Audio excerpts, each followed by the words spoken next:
1943 മുതൽ തന്നെ നാസി ജർമ്മനിയുടെ പതനം സുനിശ്ചിതമായിരുന്നു. ആ വർഷം ഫെബ്രുവരിയിൽ സ്റ്റാലിൻഗ്രാഡ് യുദ്ധത്തിൽ ജർമ്മനിയുടെ 6ാം സേന സോവിയറ്റ് പടയ്ക്ക് മുന്നിൽ അടിയറവ് പറഞ്ഞു. പിന്നീട് അങ്ങോട്ട് ജർമ്മനിയെ കാത്തിരുന്നത് തകർച്ചകളുടെ പരമ്പരകളായിരുന്നു. 1944 ജൂണിൽ സഖ്യകക്ഷികൾ ഫ്രാൻസിലെ നോർമൻഡി പിടിച്ചെടുക്കുകയും ജർമ്മൻ പടയെ തള്ളി നീക്കുകയും ചെയ്തു. 1945 ജനുവരി ആയപ്പോഴേക്കും സോവിയറ്റ് സേന ബെർലിൻ പിടിച്ചെടുക്കുമെന്ന നില വന്നു. ഇതോടെ തന്റെ ഓഫീസിന് 55 അടി താഴെയുള്ള ബങ്കറിലേക്കു ഹിറ്റ്ലർ പിൻവാങ്ങി. യുദ്ധങ്ങളോ പൊടുന്നനെയുള്ള വ്യോമാക്രമണങ്ങളോ വന്നാൽ രക്ഷപ്പെടാനായാണ് ആ ബങ്കർ പണികഴിപ്പിച്ചിരുന്നത്. 18 മുറികളായിരുന്നു. അതിൽ പ്രത്യേക വൈദ്യുതി ജലവിതരണ സംവിധാനങ്ങളുമുണ്ടായിരുന്നു. കൂടെ ഭാര്യ ഈവ ബ്രൗണും ജീവിച്ചു.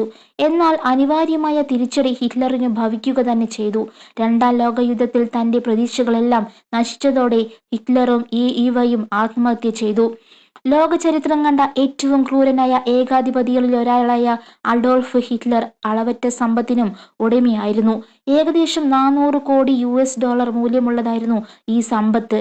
മറ്റു രാജ്യങ്ങളിൽ നിന്നും മറ്റു കവർന്നെടുത്ത സ്വർണ്ണ കട്ടികളായിരുന്നു ഇതിലെ അധികവും. ജർമ്മനിയിലെ റീഷ് ബാങ്കിലായിരുന്നു ഈ സമ്പത്ത് സൂക്ഷിച്ചിരുന്നത്.